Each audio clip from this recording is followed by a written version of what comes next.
A lot of agents, a lot of the older generation of agents, and people that are still staying at the,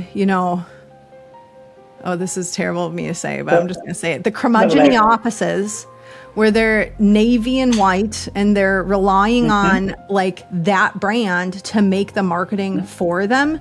They will be irrelevant in the next 3 to 5 years as AI just gets easier and easier and easier to go in and be like, hey, I don't personally do this, but most of the agents I know do this. Like, hey, go make me this marketing content and I need it, to be these colors and this and blah, blah, blah. Yeah. Like, how are you going to compete going into a listing, because it's commodified. Right? If you're looking to attract more agents, build leaders, or grow your organization, you're in the right place. Every single week, you're going to hear stories from people who've actually done it. You're going to get behind the scenes information, and you're going to walk away with practical strategies that you can implement right away. I'm Jon Pugh, and since joining a revenue share model in 2020, I've built an organization of over 1,000 agents, and I've coached the best of the best on growing their teams and revenue share organizations. Now, my mission is simple: to help you build a business that creates more freedom, more impact, and more opportunity for the life you truly want. Welcome to the Agent Attraction Podcast. The smile on my face could not be any more genuine because I have the honor of spending some time with one of my favorite humans in the entire world, Miss Noelle Nielsen. Noelle and I were very close at eXp before she impromptu decided to depart for the one and only Real Broker. And to be honest, we're still close friends, but we just don't catch up as often as we'd like. So I, along with everybody listening today, are going to get a life update on what's been going on since Noelle left eXp and how she has managed to grow an amazing organization over at Real. Noelle, you have over 1,000 agents now. What's the agent count today? I just logged in before this call. I'm at 1,305. 1,305 amazing lucky partners in her organization. Congratulations. That's amazing. Noelle, let's start personal, right? We were close at eXp. When you left, I was upset, not because I didn't understand it or because I was upset with you for leaving or joining another firm, but because I just really loved having you in my day-to-day and being a part of my world. But watching what you built at Real, I am so happy for you. Obviously, it's been an amazing fit for you. So what has this chapter taught you about alignment and having the courage to start over? Ooh, this is so good. And thank you for the kind words. And I'll never forget calling you. We both shed tears at that time. And I think what a lot of people don't realize about these cloud models is the depth and level of friendships that are created within the model and within the framework because we are building a different way, right? And when I realized... And they become necessary because you can be on an island if you don't intentionally cultivate. You have to cultivate those relationships. Otherwise, it can be really isolating and lonely. So those connections really matter. Absolutely. That's the thing. One of my favorite sayings is you can lead a horse to water, but you can't make the horse drink. And part of the drinking of this Kool-Aid that we offer in these models, if you will, is participating in the social stratospheres that we have in the cloud world. When you don't have an office and a water cooler that you can go literally stand around, you have to find other ways to gain that relationship, gain the mentorship, gain the friendship, gain the camaraderie, the competition as well. A lot of people love being at these traditional brokerages because they like seeing their name on the list, right? Every single month of where they're at with their deals and where they're at with growth. And at this model, it's not necessarily going to have the same effect for those type of agents if they don't plug into the system and the friendships, and if they don't take advantage of all the resources that are there for them. That was a tangent, which both you and I tend to go on tangents, but oops. Your question really was like, how did I? What's it like now that you have this alignment and you're having the courage to start over? Like, what's this been like for you? Yeah, it's been a journey. I will say, it's not for the faint of heart. I was having a conversation several months after my transition over to Real with our then president, Sharon. And Sharon and I were talking about how a lot of people don't have the courage to build again or start over again, because essentially you have to go back to your agents and say, hey, you trusted me once, will you trust me again? Right? And that when any leader faces that question, any leader, doesn't matter what you're doing, doesn't matter if you're running a brokerage, running a team, if you're even in the corporate realm, right? To go back and ask someone, hey, will you trust me again? Will you trust my leadership again? There's no perfect leader out there. All leaders have, their own flaws and faults. And I think for me, that maybe was the most difficult part of the transition of like knowing where I could have done things better. And my agents, it's a vulnerable spot, right? My agents knowing that same thing. Well, I think you need to be in the environment that aligns with you, right? That brings out your superpower. Yep. So I don't think you went to your agents and said, eXp is terrible, you shouldn't be here anymore. I think in my head, the conversation you had is, hey, I need to be in a place where I can fully be me, and that's not here anymore. So if you want to be in my world's going to be over here. If you want to keep doing your thing here, I fully support that. Yeah. And then you found, I imagine that your new 1,300, like how big was the biggest group you had at eXp? The day that I transitioned, I hit 600 agents. Okay, so 600, you're more than double now. Yeah. So it wasn't like it was just all those people came over and that was that. Oh, no. I would imagine that a big chunk of the 1,300 comprises of different people that you maybe didn't have an opportunity to have direct partnership or collaboration with at eXp or whatever the case may be there.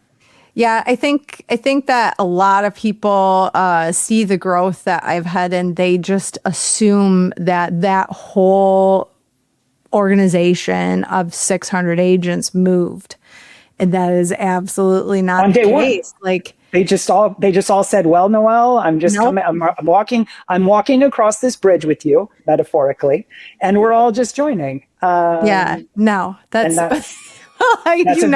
the video. The social media video joke. If you haven't seen Noelle's bridge video, it's pretty incredible.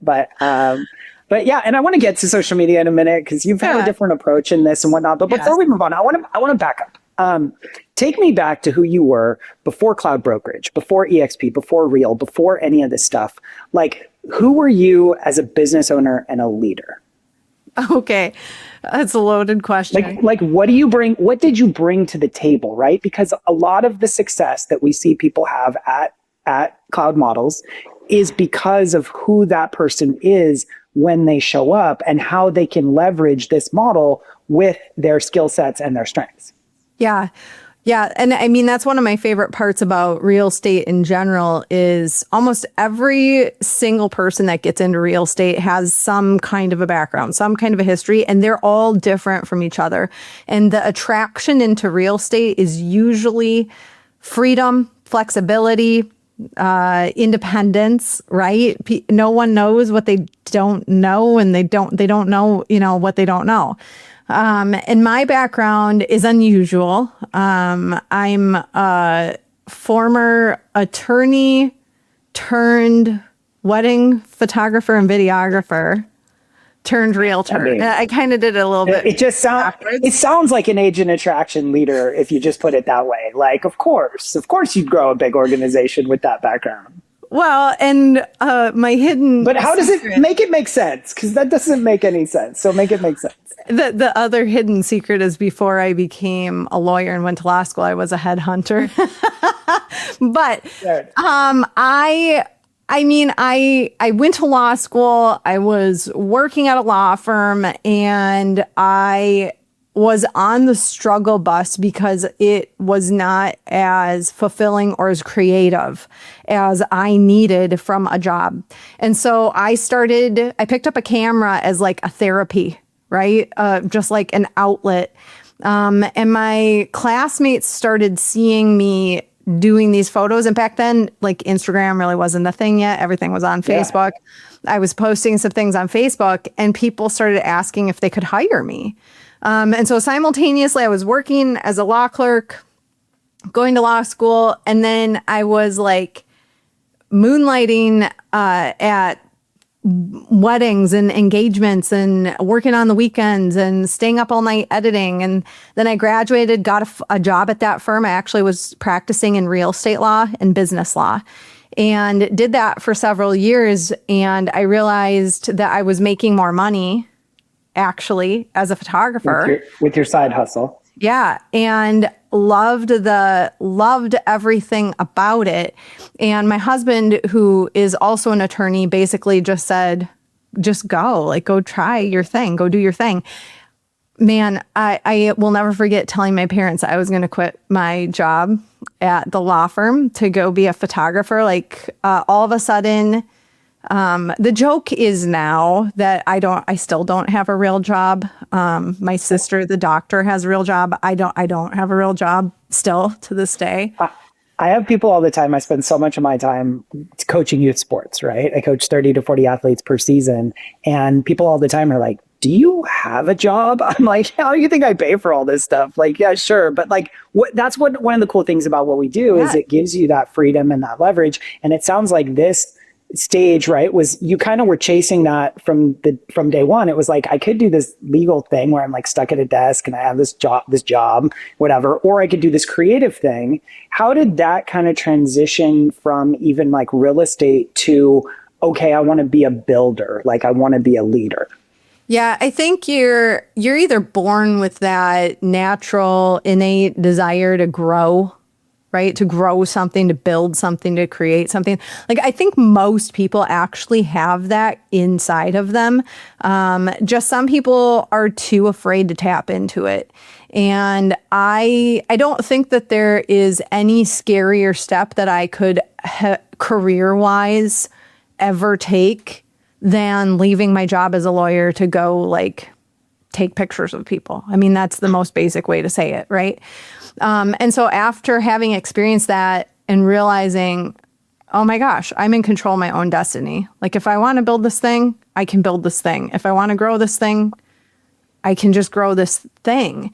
And so I started growing that business and became very successful with it, was traveling actually all around the world, taking pictures for people's weddings. And I just had this moment one day realizing, this isn't it for me. Like there has to be more out there. And at the same time, we needed to sell our house. And I always make the joke, like I'm the person that didn't trust realtors. So I went and just got my real estate license because I was like, hey, this will save us money. Fast forward to today. I can sell my own house. I can take my own picture. I might as well be a real estate agent. Right. Well, it was never, ever, never my goal to like grow a business in real estate. It was just going to be like this little side hustle that I could do for our family. I think one thing that's really important here that I'm noticing is like you trusted your intuition. Like you didn't know where you were going back here, but like every step of the way, you just took kind of that next step. Like, hey, I think this photography thing. And then like how important, right, it must have been to have a spouse who encouraged you to say, yeah, follow that, like chase that. And then I've heard you, right, intuition leads to like trusting that leads to faith. I've heard you talk about your faith in this and how that plays a critical role. And you talk about everyone has this like builder piece inside them, like we could call that a creative or a creator piece, right? So how does your faith kind of tie in to this journey and kind of trusting the process and just like leaning forward into the inevitable outcomes? Oh, it's everything. I mean, and we know each other pretty well, and you know me well enough to know that is my everything. And it kind of boils down to like, well, what's the worst that could happen? Right? What's the worst that could happen? Like if you try for the thing and it doesn't work out, what's the worst that could happen?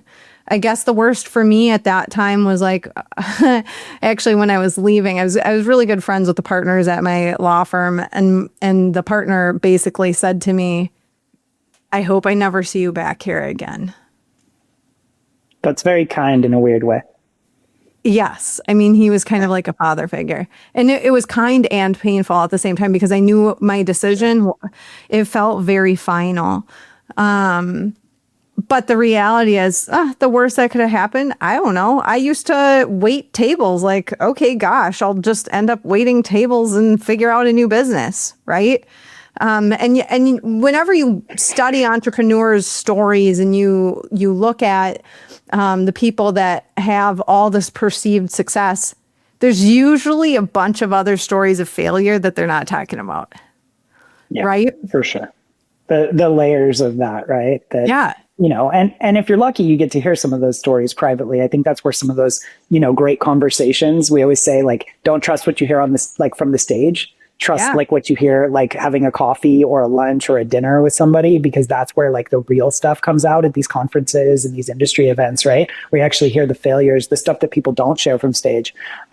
You took a leap of faith. You left law. You went into photography. You took a leap of faith from photography to real estate. You took a leap of faith leaving being very successful in real estate to join a cloud model where everybody kind of thought you were crazy. What did your time at eXp teach you about growth, leadership, building? How did that prepare you sort of for this chapter at Real?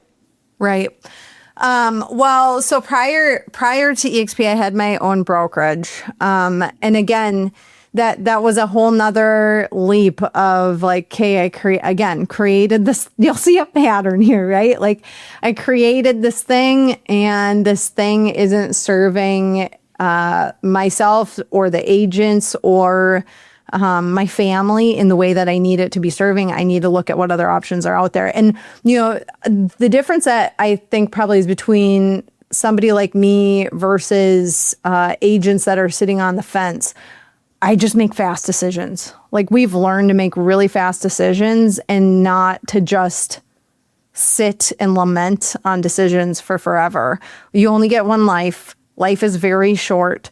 Tamir, who is our CEO and like the founder of Real, I was with him recently in Miami, and he was joking with me, asking if I know what I want to be when I grow up, you know, and I looked at him like, yeah, he said that to me. Oh, do I? No. I looked at him and I said, no, I'm still deciding. I don't know what I want to be when I grow up. And, you know, it's kind of a funny conversation to have as one of the more like successful attractors at this company. And now I'm working with him to build out the mortgage platform. And he's gotten to know me well enough to know I could have another career down the road at some point. Like, I don't know. I mean, if you ever switch brokerages again, you're going to end up with like an organization of like 20,000 agents or something, like, you know, because every time you had like 200, I think if memory serves, you had about 200 agents when you were independent. And then, right, what was your growth at that time? No, I had 20. 60? 20. Okay, 20. Yeah. And then you take that to 600, take 600 to 1,300. Next thing you know, it's going to be 20,000. So I hope not. I hope I never have to do it again.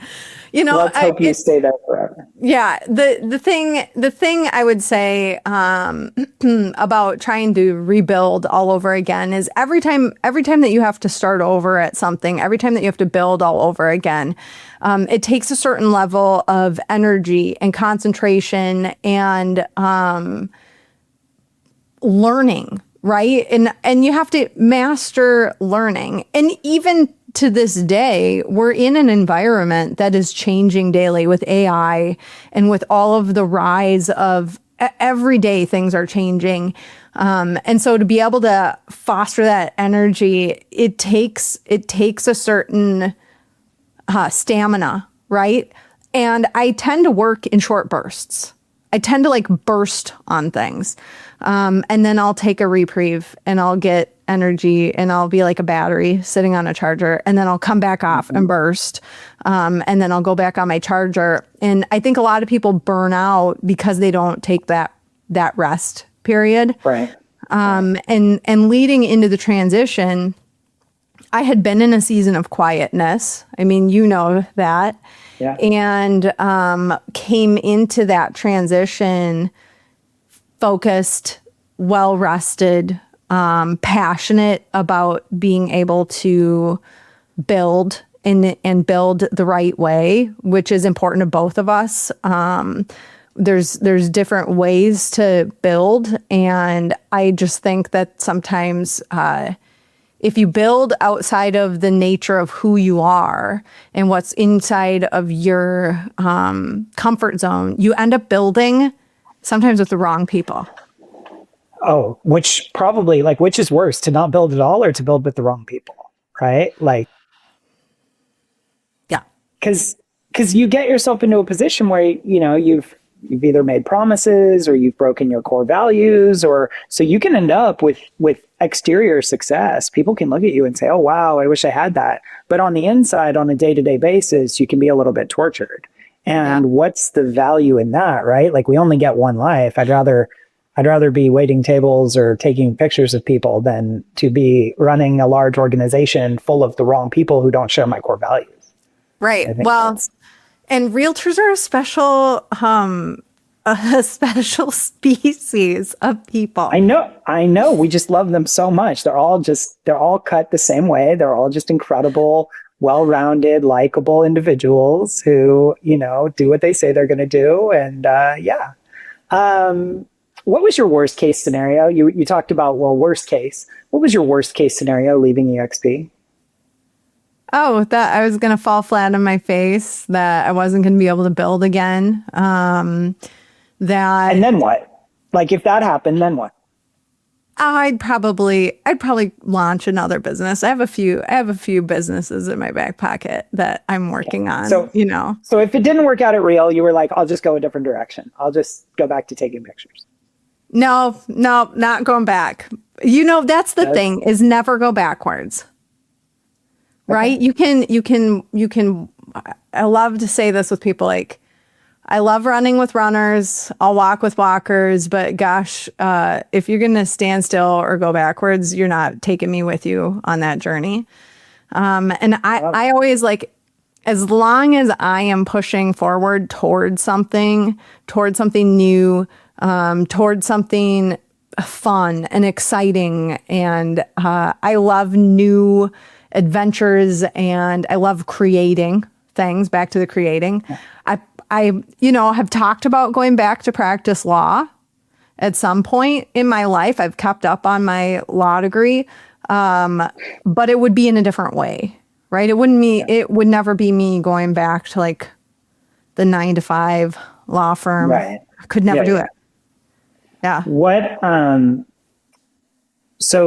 What was your vision when you joined Real and you left eXp? Like, you have to have a big vision to grow a big organization. What did you set out to do when you got there on day one? Oh, this is the part where I'm still not sure how it exactly happened. Our chief growth officer, Jason Cassidy, was interviewing me the other day and asked me what my tactics are. And I said, well, my first tactic is prayer. And I saw the clip. He was like, that's not a tactic. I'm like, well, it is for me. Like, that is a tactic that I use. And if people don't want to believe that, that's on them.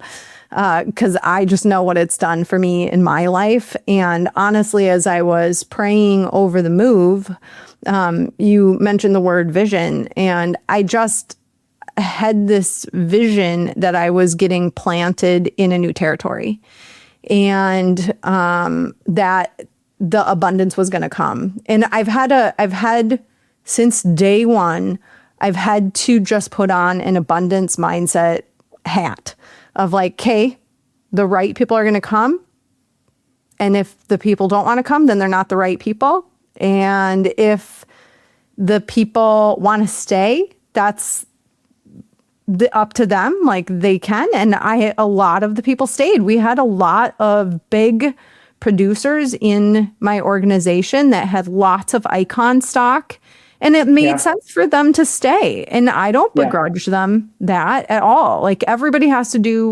what's right for them.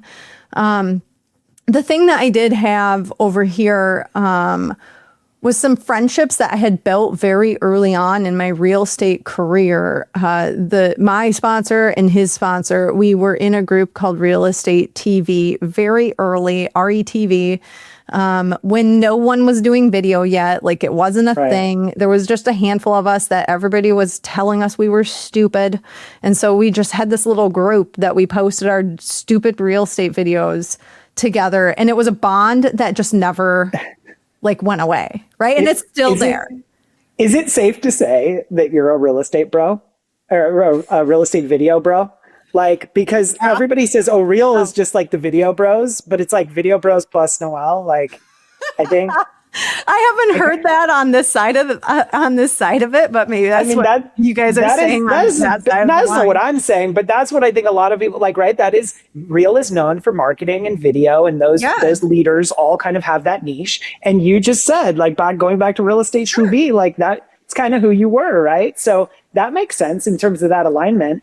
Yeah. I mean, I'm not offended by that at all. Like I remember sitting in leadership meetings on the eXp side, right? When I was still there, and hearing a few of the leaders, bemoan some of the videos that the agents on the other side were making, and thinking secretly to myself, like, yeah, but that's brilliant marketing. Like they're marketing. Clearly, I love marketing. I mean, that probably I should have, when I went to business school, instead of going to, I ended up getting an organizational management degree, which has served me well for a different reason. But I should have gotten a marketing degree. And every realtor would be served well to get a degree in marketing, because that's really what we do as agents. We are the chief marketers of our business, for our clients, for our teammates. It's our responsibility to do the marketing. And I think a lot of agents, a lot of the older generation of agents, and people that are still staying at the, oh, this is terrible of me to say, but I'm just going to say it. The curmudgeon offices where they're navy and white, and they're relying on that brand to make the marketing for them.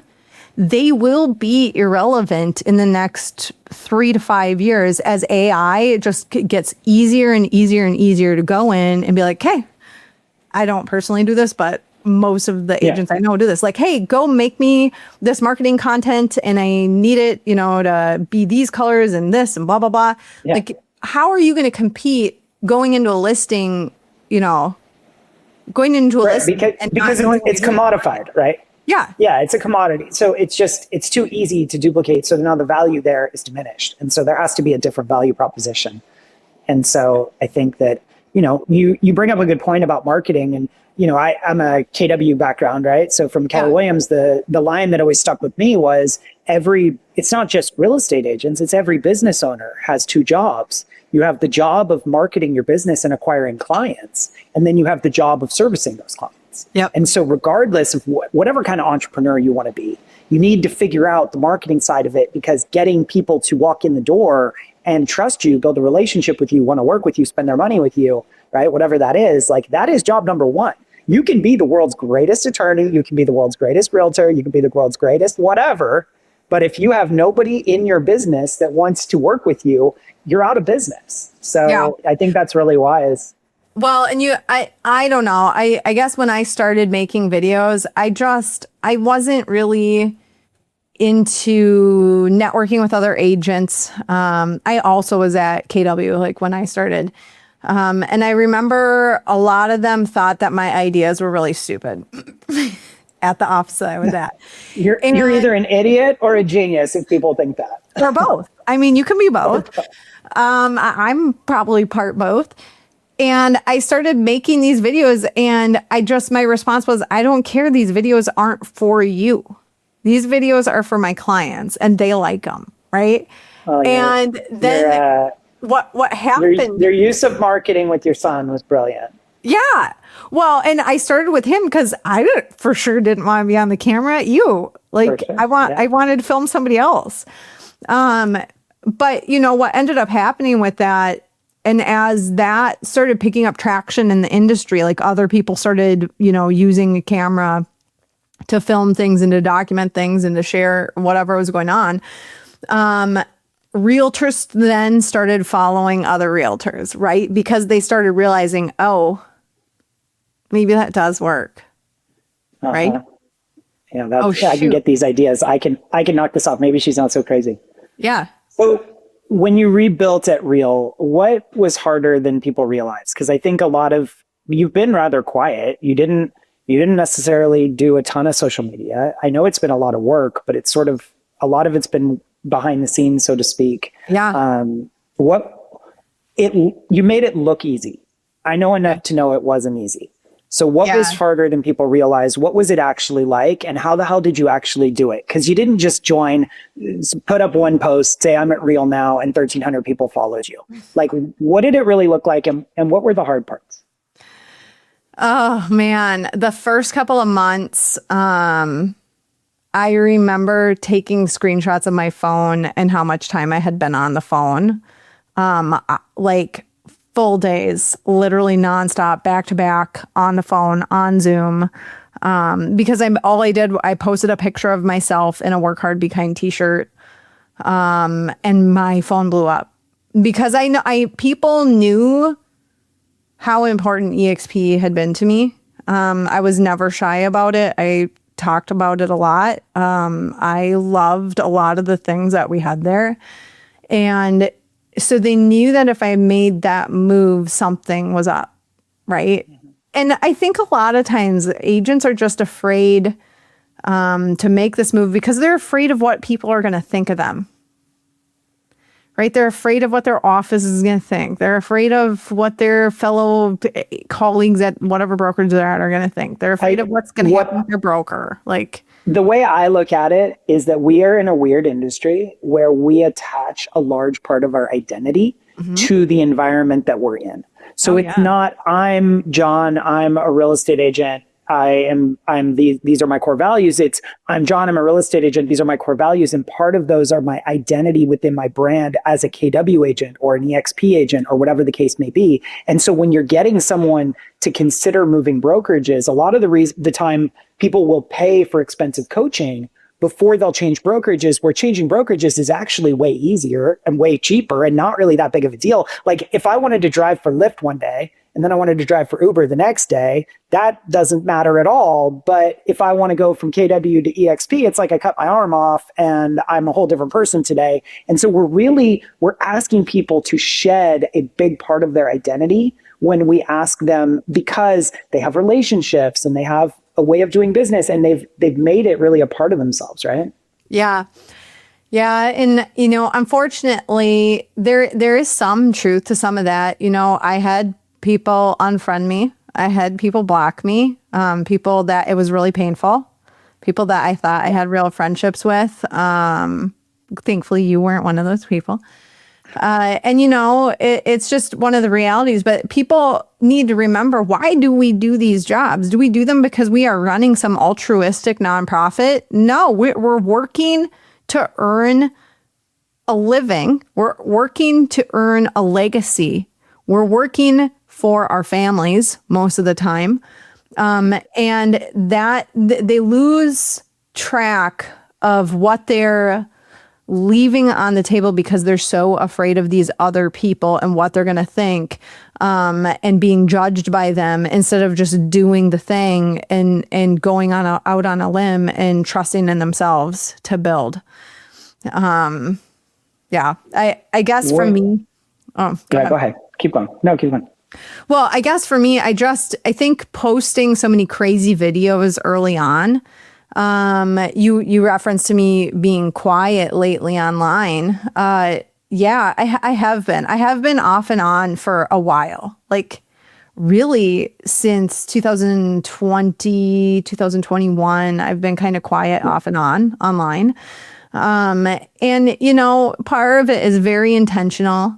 Part of it being at Real, I kind of proved to myself that my growth isn't from posting funny, creative, silly videos.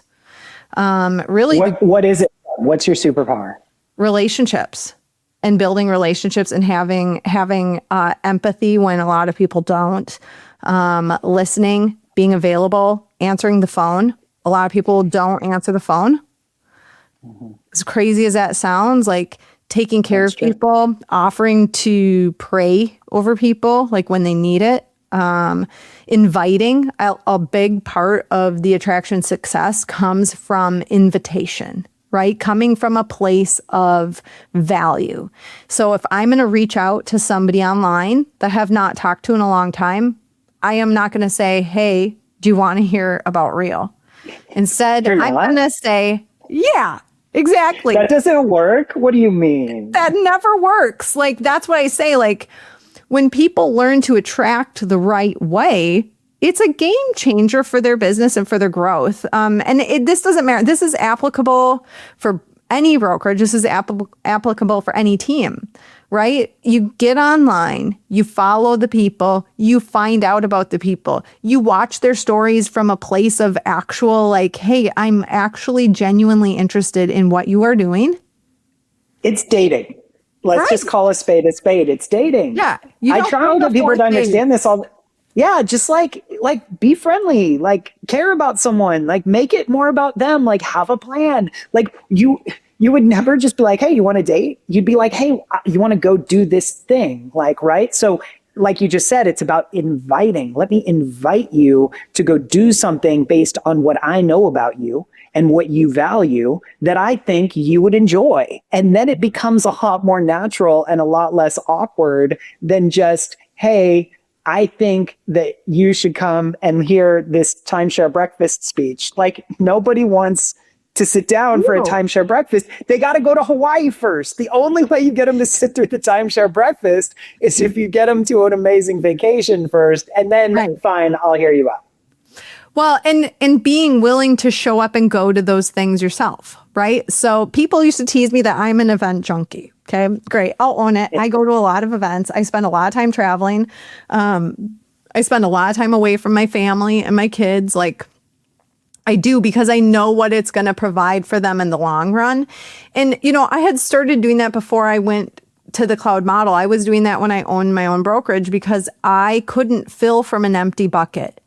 Right. I learned that I needed to go to things and fill my bucket from outside sources to bring things back to the agents at the brokerage.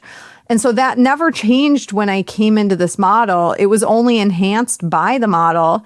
And I started looking, initially, I like put on my own events because there weren't events for me to attend here locally that I wanted to attend. So initially, I just started putting on an event a quarter. And it gave me a great reason to reach out to agents and be like, hey, we have this event coming. Hey, would you like to be a speaker at my event? Giving them a stage, seeing their value, knowing what they're good at, like knowing their superpowers and letting them show them to other people. And then it trickled into teaching the agents that were with me how to do that also. Right. And so right. They started monkey see, monkey do. Like, your agents are going to do what they see the leader doing. And so then they started having courage to put on their own events and to host their own events and so on and so forth. And it just from there boiled down to this little army of people that like knew how to extend a great invitation, knew how to fill seats, like knew how to put on a value add event, because we've all been to those events that suck, that have no value, and nobody really wants to go to those. Even if it's just a networking event, like fill the room with people that are fun, that are interesting, that are not going to be leeches, but that are going to like bring value to the room. And make it fun, make it valuable. Yeah. And I think you brought up two very important pieces of the puzzle for agent attraction. One is that you have to like people, care about them, and extend a quality invitation, or curate a quality room or whatever the case may be, right? And then the other one is, so you have the invite, right, is really, really critical. But then also you need to speed of the leader, speed of the pack. You can't stand on your mountaintop and be like, you should do this, you should do this. Like, you have to do it. You have to show them first, because if you're unwilling to do it, no one will be willing to do it behind you, right? It's have quality invites, but be that person. You have to walk the walk. And if you're unwilling to walk the walk and then you turn around and you're like, why is no one doing this? It's like, because you aren't doing this, right? Yeah. Yeah. And you can't invite somebody to show up to an event, but then not show up to that event yourself. Oh, everybody should go to this event. And they're like, well, are you going? And you're like, no, like, right? Yeah. And I look for events. Like, one of my favorite events every single year is coming up shortly here is Neil Dingra's Forward event. I go to it every year. And it's because it's, for all of us, it's non-branded. It's kind of like a mix of lenders and realtors, but he brings in like these amazing keynote speakers, and you can just sit there and just the bucket for me gets so filled from that one event. And I always just encourage people, like, look for those kind of events. Look for the non-branded events. Look for the events. Which are your favorites? To attend. So aside from Forward, what are your favorite non-branded events that someone could go to if they want to be more out there, network with agents at different brokerages, et cetera? Like, just name them off, as many as you can, that you would recommend somebody go to, or say, like, don't go to this one, it sucks. Like, if you want to call somebody out. I'm not going to do like, that. I'm not saying you would say that about Jeff Glover, but like, if, like, just. Actually, Jeff puts on a really good event. Jeff puts on a very, very good event. Have you ever been? Nice save. No, I'm just teasing. I love Jeff. Yeah, and he has a very like brand agnostic event that he puts on. He's got agents from and that would be a great example. Like any of those style of coaches.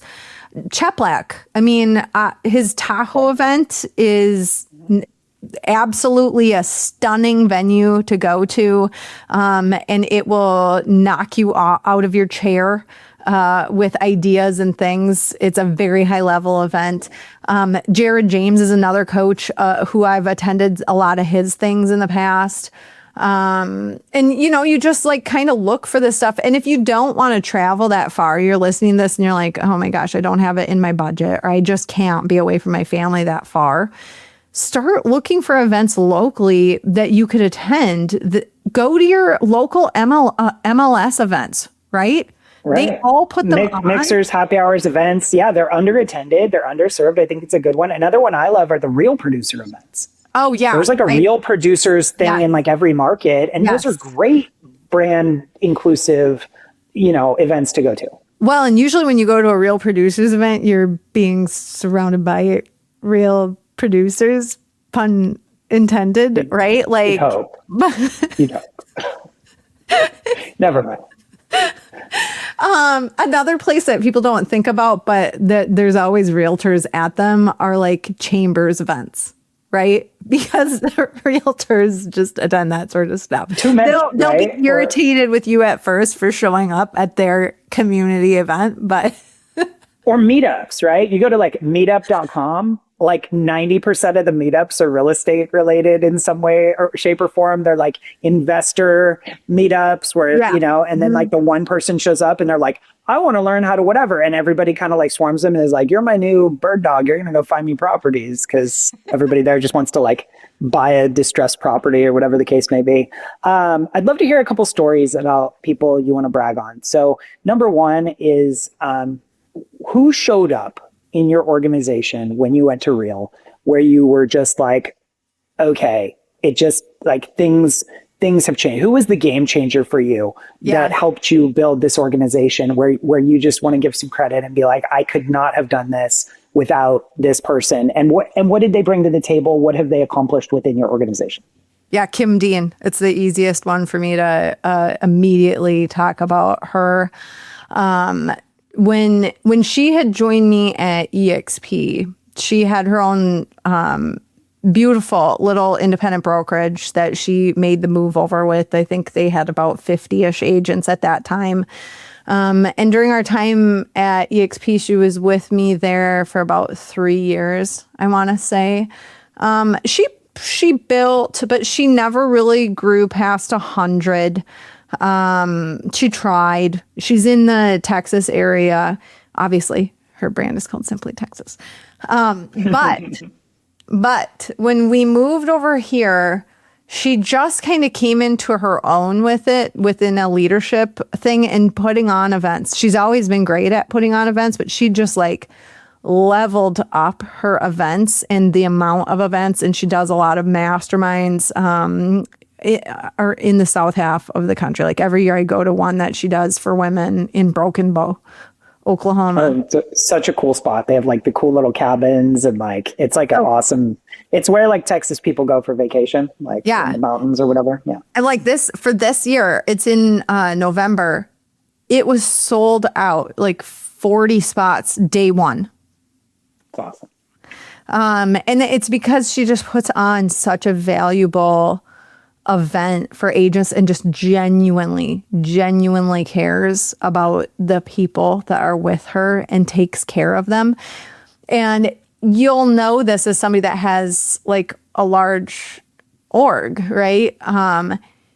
When you have someone in your network or your organization that takes care of their people, it's such a relief because it relieves the pressure off of you to feel like you have to take care of their people all by yourself. You supplement it, right? Yeah. And that's another thing that you model, right? You try and model how you treat your people so that your people will learn how to treat their people so that you don't have, like, I don't want to be their dad. I want to be their fun uncle. Like, right? Like at some point, like that's a better role if we're going to talk about one to many versus, right? You have a one-to-one relationship with your people. And then you have a one-to-many relationship with your organization. And everyone in your org needs to model that behavior as well. That's right. Yeah. And so like for Kim, this model, it just took off for her. She is sitting at 500. So of my, 1,300 agents, she's a giant part of that piece of that puzzle. And then I've got a lot of other agents that are just doing the thing. They're growing, they're loving on people. A lot of the people that I have directly attracted in are leaders. Like they either had their own independent brokerage. Somebody that joined me here, they weren't with me at eXp. They had their own brokerage. And then when I moved over, they reached out to me. But his name is Dominic Labriola. And he had this brand called Craft and Bauer, where they had about 55 also. I think that's kind of the sweet spot for these indies that start thinking about moving. But he had his own independent brokerage that he had with a couple of partners. And now about a year and a half later, he is pretty close to 250. I want to say I was just looking today. And for me, it is treating, and you guys have something similar to like my eXp. We have Reason over here where you can log in and you can see your network, right? And I go through my first tier or your, frontline agents, right? And you go through them and you think about, okay, when was the last time that I genuinely connected with this human? Do I know what they've been up to for the last month? If I don't, then it's time for me to give them a call, right?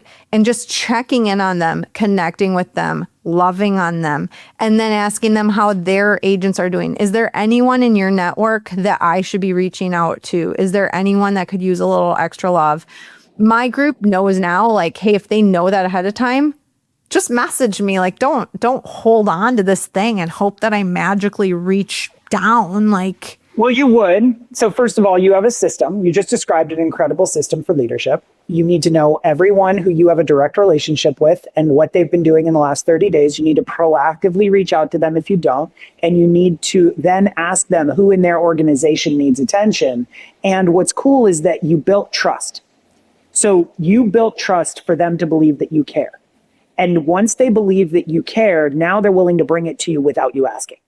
And now that really creates that system that starts to flow because you're able to have people swim towards the boat, so to speak. Yeah. And you can then provide service and care to the people who need it because you've conditioned people to know that like you're not too busy.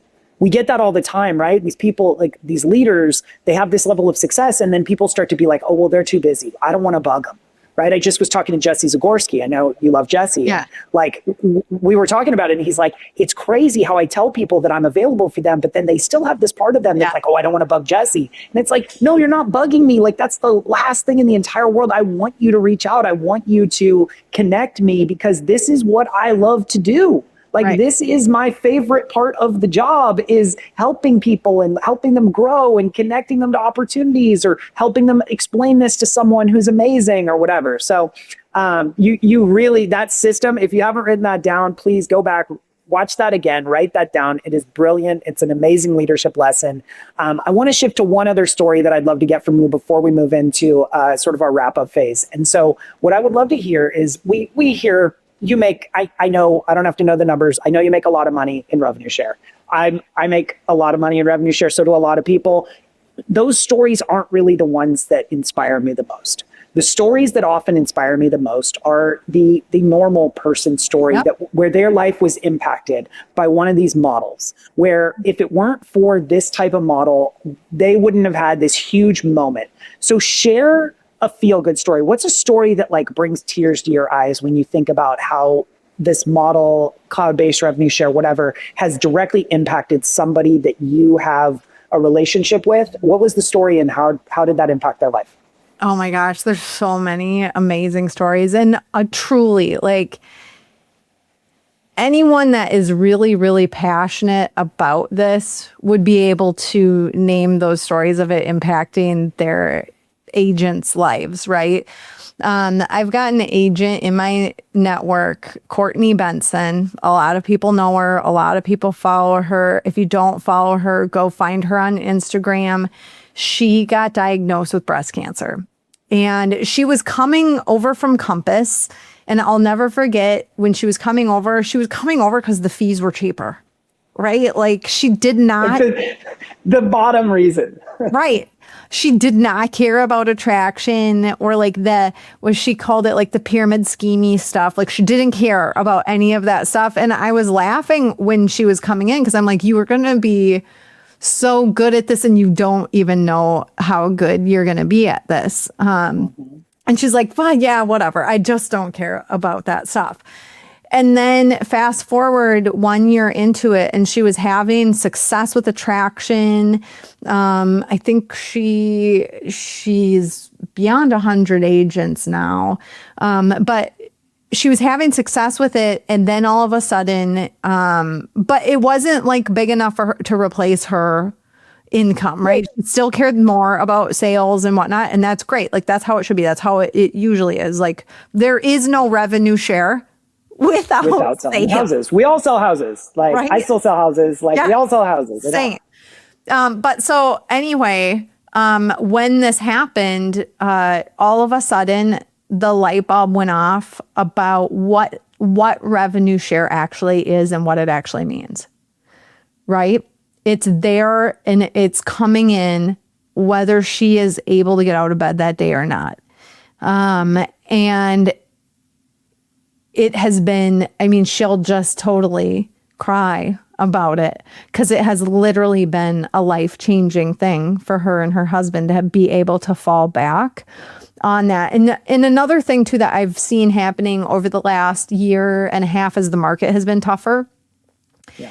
People that are able to grow a network on a national level don't feel the market transitions quite as hard as they otherwise would if they're just relying on their own local production. And it helps us all leverage each other's businesses across the country. It's a diversification, right? And so I think that's what these cloud models have given to real estate agents, like you described with her and her story. We're not expecting to get cancer. We're not planning No one to ever get does. injured.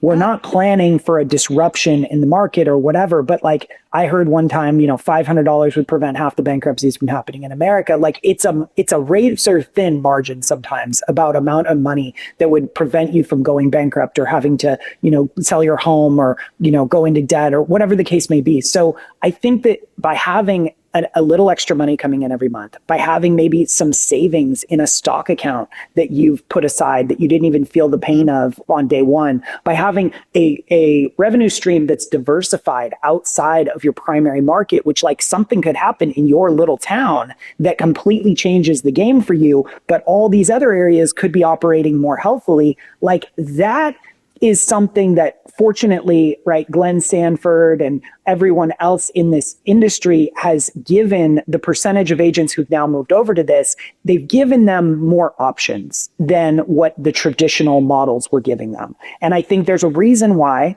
we don't celebrate real estate agents' retirement parties, right? Because it wasn't in the brokerage best interest to create an exit strategy. We're the workforce, we're the labor. So why would you create an exit for your racehorses? Like we got to keep them working forever in order to profit off of them until people came along and said, you know what if we come into alignment? What if we have a true partnership with these people and we give them an opportunity to be diversified? Yep. 100%. 100%. All right. I am going to move into one of my favorite segments, which is called the Multiplier Minute, because if it doesn't multiply, it doesn't matter. So, quick answers only, rapid fire, hot seat. What is the best source of growth right now? Events. What is the most underrated growth tactic? Facebook messages. Ooh, that's a good one. What is the most overrated growth tactic? Oh, that's a tricky one. Cold calling. Yes. What is the best question to ask someone when someone is considering a brokerage change? How are you doing? Yeah, and mean it, right? Yeah. Like not like how are you doing, but like how are you really doing? Yeah. This one can be in any area of your life, doesn't have to be business, doesn't have to be attraction. What is one of your favorite forms of leverage? My husband. Having a supportive partner is a huge key to your success. If you didn't have him to say, go for it, chase your dreams, do that thing, or back you, you wouldn't be here. Oh, and I mean, even on the growth side, if he wasn't willing to be home, run the kids around, like you trot her a lot. encouraging it. Yeah. 100%. I could never have built my organization without my wife being here to support my kids and take care of the house. What is one sign someone is in the wrong environment?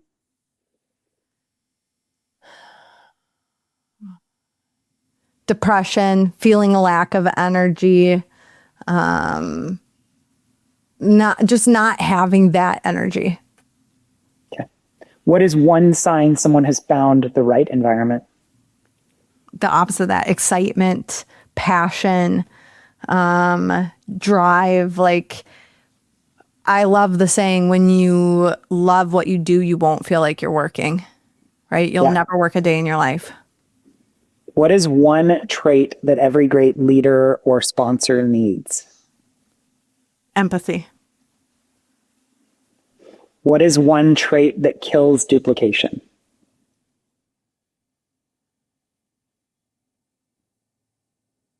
Pride. That is a great answer.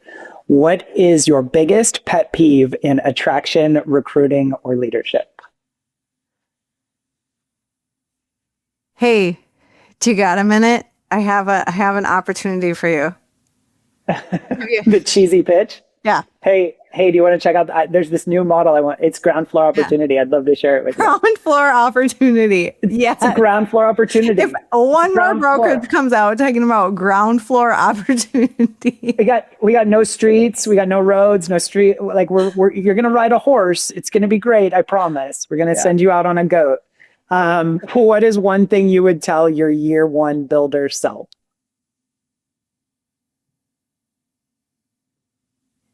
Keep going. You can do it.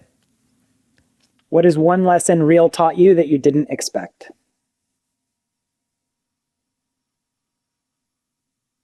I'm worthy. That's so good. What is one thing eXp taught you that you still value?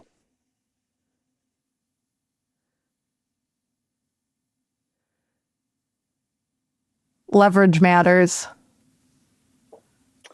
And lastly, if someone were teaching the Noelle Nielsen recipe for success, leadership, building, growth, what are the key ingredients that they would need to include in the recipe to make sure that they got it just right?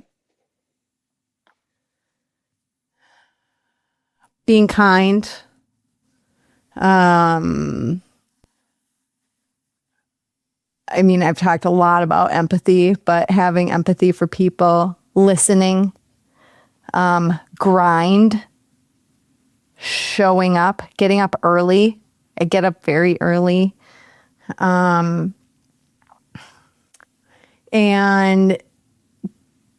don't take rejection so hard, because a no today might be a yes tomorrow. I love that. Noelle, it has been an absolute pleasure hanging out with you and sharing some laughs. And I think the listeners today are going to get a ton of value out of this conversation. If they want to connect with you, learn from you, where's the best place people can find you online or build a relationship with you? Yeah, on Instagram, it's just Noelle the Minnesotan. Noelle the Minnesotan. It'll be awkward if you ever move. I won't. I'm going to keep that. And let's give them permission. Are you okay if people reach out to you? Do you want to connect with people if they found you on here and they'd love to connect? Yeah, absolutely. Anybody can reach out. I'm happy to help. She really is the real deal. Everything she talked about today is the truth. She has empathy. She's a great listener. She's super fun. And you will find her at the next Jeff Glover event. I promise you that. Thank you again, Noelle. I love you to death. It's been a pleasure catching up with you, and I look forward to talking to you more soon. Thank you, everybody, for watching. Don't forget to like and subscribe.